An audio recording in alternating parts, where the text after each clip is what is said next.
Happy hump day. So close to a winning day. Let's keep grinding.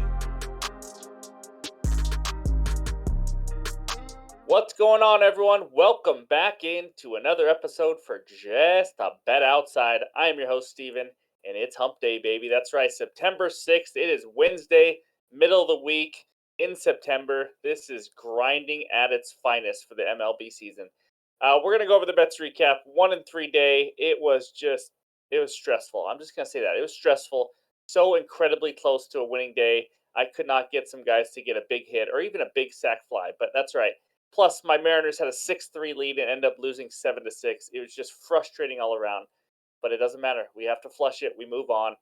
It's hump day, which means it's time for a couple hump day humdingers, baby. Here we go. The first one, the boxing ring is called a ring because it used to be round. Spectators used to stand around that ring and watch around the fighters and watch the match. That's right. That's what it used to be, but now it's square and fans are back. Really important information in case it ever comes up in trivia. That's why it's called a boxing ring and not a boxing square, I guess. We'll go with that.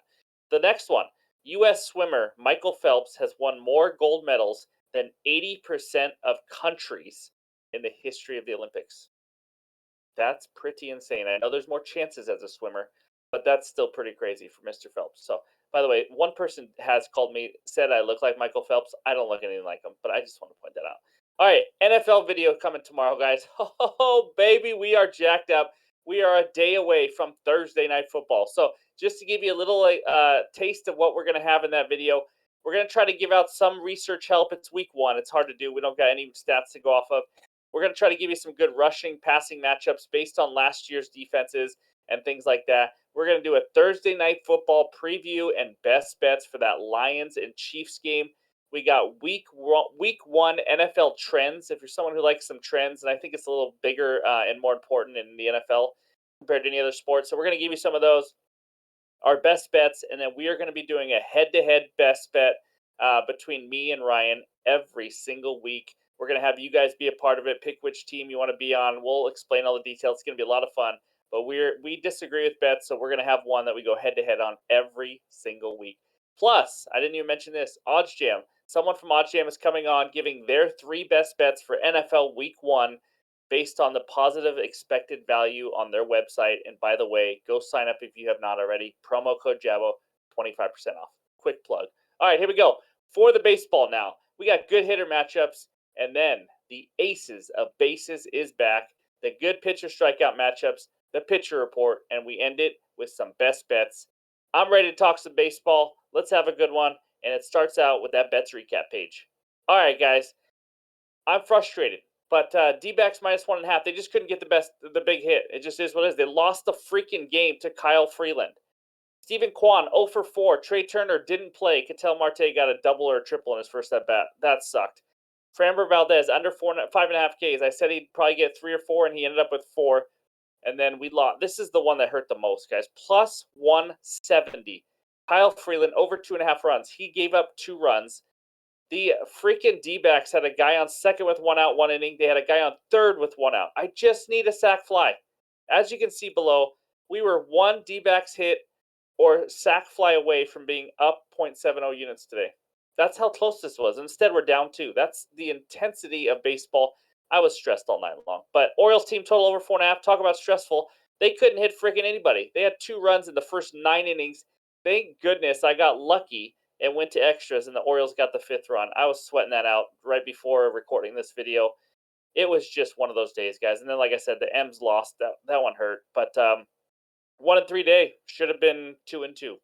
It should have been a hit. But you know what? Woulda, coulda, shoulda. Not making excuses. We're always transparent on this channel, so it is what it is. Hopefully, you guys are only picking the winning bet or bets every day. That's all I want you guys to do. Pretty easy, right? So, anyways, that's the bets recap for September 5th. Let's get back into it, and it starts out with the good hitter matchups. All right, it is time to talk some bats. We have 15 good hitter matchups for you today. Let's check them out. All right, there it is, guys. We got some guys that are not usually on here, like the first 4, Moustakas, Andrews, Yasmani Grandal, and Gavin Sheets. We got 3 White Sox players, but it makes sense because they are going against Jordan, the OG Christmas tree Lyles. And then we got Diaz from the Rockies, who's not on here a lot. A couple Rocky players. So we got some interesting ones. There's not a ton of home runs being hit right now, except how about Kyle Schwarber on the right side? Only 5 hits versus Waka, but 3 of them are bombs, so that's pretty impressive right there. Ryan McMahon does have a couple home runs versus Zach Davies, who's from my neck of the woods, but not great right now in the major leagues.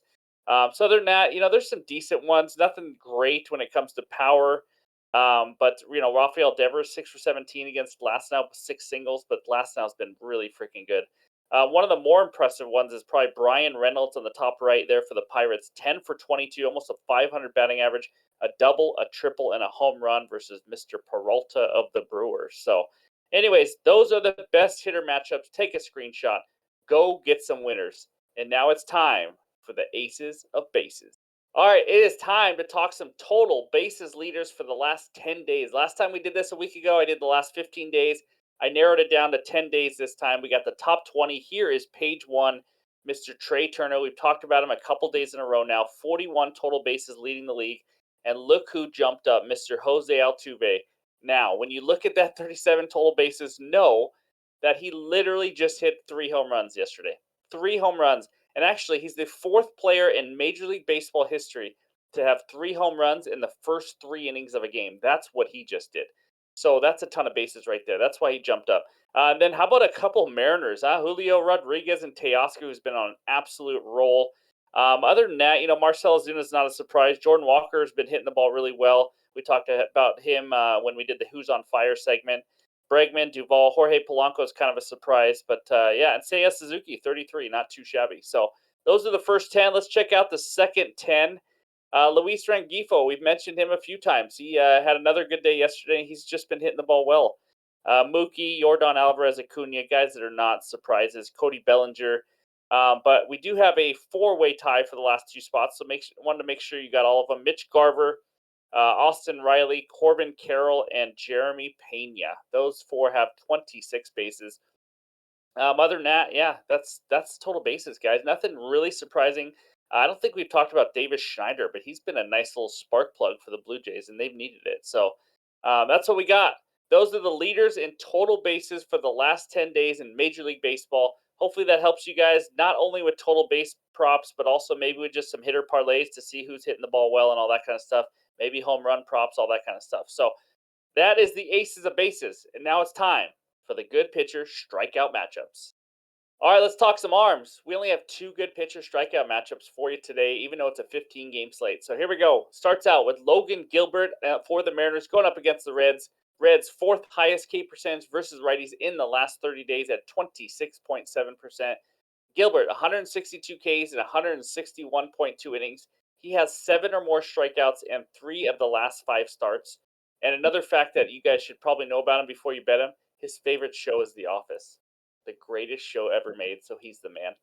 All right, next one. Clark Schmidt of the Yankees going up against the Tigers. Tigers' 3rd highest K percentage versus righties in the last 30 days at 27.3%. Schmidt, 133 Ks in 134.1 innings. He had 7 Ks in his last start versus the same Detroit Tigers team, which is kind of like Garrett Cole. Yesterday, when we talked about him, he had 7 Ks to start before against the Tigers, and yesterday he faced the Tigers again, and he got 7 Ks again. So maybe he'll repeat that what Garrett Cole did. So those are the 2 best matchups, and now it's time for the pitcher report. All right, we got a full 15-game slate today. Let's dive into the first 8 matchups. We got some interesting ones. Glasnow and Pivetta down there. Now, Pivetta was just named the starter. It was James Paxton earlier today, so make sure you check that out to make sure Pivetta is going to start. But Glasnow's been really good. Both of them, look at that, 30% and 31% K percentage. So they can strike out a ton of hitters. For some reason, the Twins and the Guardians play every single day this year. That's what it seems like. But Joe Ryan versus Gavin Williams, not a bad matchup there. Both very similar expected ERAs. Joe Ryan striking out almost 30% of hitters. And then you got Peralta pitching for the Brewers at 31.3%. So the most hits given up, as you can see, Chris Flexen for the Rockies giving up 12 hits per 9 innings. And Zach Davies is not much better, right at around 10 hits per 9 innings. So there could be quite a bit of hits. That might be a good game for some hitter parlays or something. But other than that, you got kind of 2 no-namers in Beck and Wicks for the Giants-Cubs game. And yeah, that's about all we got for page 1. Page 2 has some interesting ones, though. So let's go check that out. Look at that, guys, down there. This is pretty cool, honestly, if you're a baseball fan. So Justin Verlander and Max Scherzer were on the same team, as you guys all know, for the Mets earlier this season. Both signed big deals, and now they are facing each other in what is a huge game because the Astros and Rangers are right there neck and neck fighting with the Mariners for the AL West crown and a wild card spot as well. So now they get to go up against each other. And if you look at their stats, it's been pretty similar. Expected ERA 3.34 and 3.44. Scherzer's had some more strikeouts this year. Walk percentage exactly the same. Hits per nine pretty similar. I mean, that should be a good matchup. Astros do have the advantage in the bullpen, obviously, but yeah, I just thought that was an interesting one. And then nobody cares about the Mets and Washington game, especially with those pitchers. I don't even know who Buto is. I'm going to be honest with you. I'm pretty sure it's not pronounced Butto. I'm pretty sure it's Buto. But anyways, Spencer Strider, the man, he's on the mound for the Braves up against Dakota Hudson. We're going to talk about this game a little later, but a 38% K percentage going up again. Oh, losing my voice. You hear that? Going up against a pitcher in Hudson. How about a 13.9% K rate? Holy crap, that's almost like a third of Strider. That's just wild. So, and then Jordan Lyles, we all know about him. So that's the second page. Take some screenshots, get some winners, go get some walk winners, whatever you guys like to bet. I just want to see that you guys got some winners. So if you have any questions about these, let me know. But now it is time to get into the best bets. All right, game number one takes us out to the ATL where they have the world's largest drive-in restaurant called the Varsity. That's right. I had to point that out. I know nothing about it, but whoever lives in ATL, maybe you can let us know if it's a good restaurant. Braves are hosting the Cardinals. Braves minus 290. Cardinals money line plus 235 with an over/under of 9 runs. We got Spencer, the mustache Strider, on the mound, guys. He is a stud, one of the best pitchers in the league. A ridiculously high 38% K rate, 18.5% hard contact. Both of those are in the hundredth percentile. That's as good as it gets, guys. It's unbelievable. 3.13 expected ERA, facing a Cardinals offense that's just kind of whatever. Honestly, 15th in WRC plus versus righties last 30 days, 21st in batting average. I think he's going to mow him down. Then he goes up against North or South Dakota Hudson, guys. 13.9% K rate. That is ridiculously low. 8.9% walk rate. I mean, we're talking about a K walk percentage that's almost even. It's not pretty. 33.3% hard contact. He does give up a lot of ground balls, so hard contact isn't as big of a deal for him, just to defend him a little bit. But he still gives up some runs. He's facing a Braves offense. We know what they do, guys. Top 5 offense in the last 3 days versus righties. Overall this season, they're as good as it gets. They are the number 1 offense. There is no break in their lineup from 1 through 9. I think the Braves are going to absolutely destroy the Cardinals in this game and win by 2+ runs. I know minus 130 is a little juicy. I thought it'd be minus 150, 160 range, so I love the value here. Give me the Braves minus 1.5 as bet number 1. Let's move on to game number 2. All right, game number 2 takes us out to Arizona, the desert. We got the Rockies at the Dbacks. Dbacks money line minus 218. Rockies money line plus 180 with an over/under of 9 runs. And that total is where we're hitting. My best bet in this game is over 9 runs at minus 120. It might move to minus or over 9.5 here just a little bit, but I like both, guys. I think we're going to get 10+ runs. It's two awful starting pitchers. These two teams, they've played each other, I think it's 12 times now, and they've gone over the total of those games, 8 of those 12. I mean, these guys score a lot of runs. I know it was only 3-2 yesterday. I think they break out. Chris Flexen, holy crap, does he suck. Let me just give you some numbers real quick on him. He's in the 6th percentile for whip, 1.71. 2nd percentile of hits per 9 innings, giving 12 hits per 9 innings. The 10th percentile in strikeouts, 15.8. The 3rd percentile in giving up home runs per 9 innings at 2.53. It's literally batting practice. And then the 5th percentile for ERA at 6.89. Behind him is a bad Rockies bullpen. They're not going to hold down this D-backs offense again. And then the other side, Zach Davies from my neck of the woods. He's had 2 decent starts recently. I'm not going to lie about that. He has. Before that, though, he gave up 3+ earned runs in 6 of his 7 starts. Over the course of the season, he has not been good. He is in the 17th percentile in whip. So between him and Flexen, there's going to be a lot of traffic on the bases with walks and hits. 21st percentile in hits, giving up 10 hits per 9 innings. 29th percentile in strikeout percentage, and 18th percentile in walk percentage, walking about 10% of batters. It's just not pretty, guys. These two pitchers are just not good. I know the Rockies offense has not been good against righties. I understand that. But when you have Davies, they're going to get a few runs. I think the D-backs are going to do the heavy lifting. If you just want to go D-backs team total over 5.5, you could do that. But I just like that there's more options for this one. And then we got two bullpens that you can't really trust. So I love the over 9 runs as my best bet in this game. Let's move on to bet number 3. All right, before I get into bet number 3, just want to let you know I will probably have an added bet tomorrow. I am leaning towards bets like Julio Rodriguez over 1.5 bases or Teoscar Hernandez. There's a couple other ones. The odds just aren't out yet. I'm struggling to get all the odds showing up on DraftKings and FanDuel and all that. So stay tuned for tomorrow. I'll let you know what that added bet is. But here we go. Bet number 3 takes us out to Pittsburgh, where they have more bridges than any other city in the entire freaking world.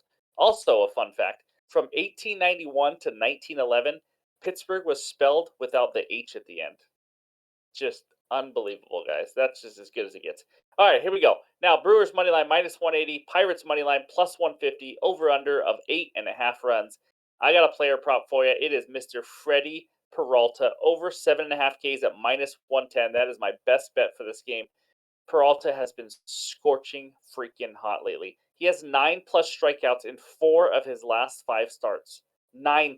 We only need 8. He has 10+ strikeouts in 3 of his last 5 starts. It's been crazy. He struck out 7 Washington National hitters.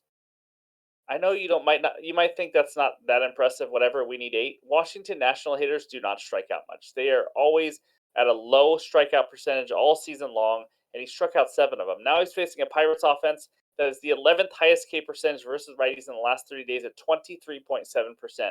I maybe could have included this in the good strikeout matchups.